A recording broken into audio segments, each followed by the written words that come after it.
मूळ आता मुद्द्याकडे येते. GR निघालेला आहे. तुम्ही फार आक्रमक आहात त्या GR बद्दल. कुठल्या अशा बाबी आहेत ज्यांच्यावर तुमचा प्रामुख्याने आक्षेप आहे? तुम्ही GR घेऊनच आलेले तर हा GR काढण्याचा मुळात शासनाला हा अधिकारच नाही.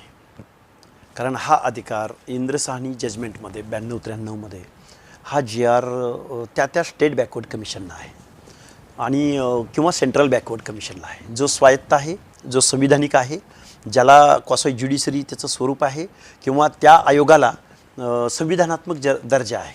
स्टेट बॅकवर्ड कमिशन आयोगाला मुंबई हायकोर्टाचे दिवाणी अधिकार आहेत. मग असं त्याचं स्वरूप आहे. कुठल्याही शासनाला, कुठल्याही समितीला अशा पद्धतीचं एक्सक्ल्युजन अथवा इन्क्ल्युजन करता येत नाही. आणि मुळात या GRच्या प्रस्तावनेची शेवटची ओळ मी तुम्हाला वाचून दाखवतो. या ओळीवरती आमचं ऑब्जेक्शन आहे. मी वेळोवेळी मांडत आलो आहे की मराठा समाजास जात प्रमाणपत्र मिळण्याच्या प्रक्रियेत अधिक सुलभता यावी याकरिता शासन खालीलप्रमाणे निर्णय घेत आहे. म्हणजे तुम्ही सर्वोच्च न्यायालयाच्या निर्णयाचं काय करता आहे? उल्लंघन करत आहेत. कारण मराठा समाजास तुम्ही ओबीसीमध्ये कसं काय टाकताय? एका समितीच्या शिफारशीद्वारे. त्या समितीला कुठला संविधानिक अधिकार आहे? उपसमिती विखे पाटलांच्या अध्यक्षतेखाली समिती नेमली आणि तिनं शिफारस केली. हे संविधान विरोधी आहे, घटनाद्रोह आहे हा. कारण 4 राज्य मागासवर्ग आयोगाने मराठा समाजाच्या सोशल बॅकवर्डनेसला नकार दिलेला आहे. सेंट्रल बॅकवर्ड कमिशननी, अनेक सेंट्रल बॅकवर्ड कमिशननी मराठा समाजाच्या सामाजिक मागासलेपणाला नकार दिलेला आहे. गायकवाड आयोगाचं ज्यावेळी रिपोर्ट सबमिट झाला, हायकोर्टात कन्फर्म झाला, पण सुप्रीम कोर्टामध्ये गेल्यानंतर जयश्री पाटील केसमध्ये 650 पानाचं जजमेंट आहे मराठा समाजाच्या संदर्भात.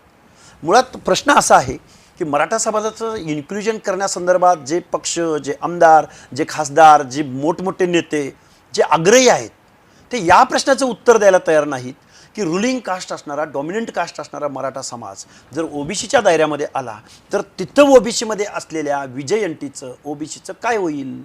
त्यांच्या स्पर्धेमध्ये हे टिकतील का?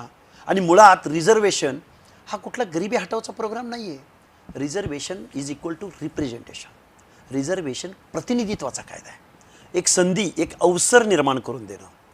ज्यांचं लिटरेचर, ज्यांची हिस्ट्री, ज्यांचा बॅक हा सोशल डिस्क्रिमिनेशनचा आहे, सामाजिक दुजाभावाचा आहे, त्या माणसांचं प्रतिनिधित्व म्हणजे रिझर्वेशन आहे. पण या घटनात्मक अर्थाकडं साफ दुर्लक्ष करत इथल्या राजकीय पुढाऱ्यांनी, आमदारांनी, खासदारांनी, मंत्र्यांनी, विरोधी पक्षनेत्यांनी जरांगे पाटलांसारख्या माणसाचा चेहरा या आंदोलनामध्ये वापरला आणि ओबीसीचं, जरांगे पाटलाच्या कम्युनिटीला आरक्षण मिळवून देणे, न्याय देणे हे राहिलं बाजूला. पण अशा न्याय देण्यानं महाराष्ट्रातल्या ओबीसींचे हक्क, अधिकार मात्र उद्ध्वस्त होणार आहेत. याकडं कोणीही बोलायला तयार नाही आणि यावरती कोणीही व्यक्त व्हायला तयार नाही.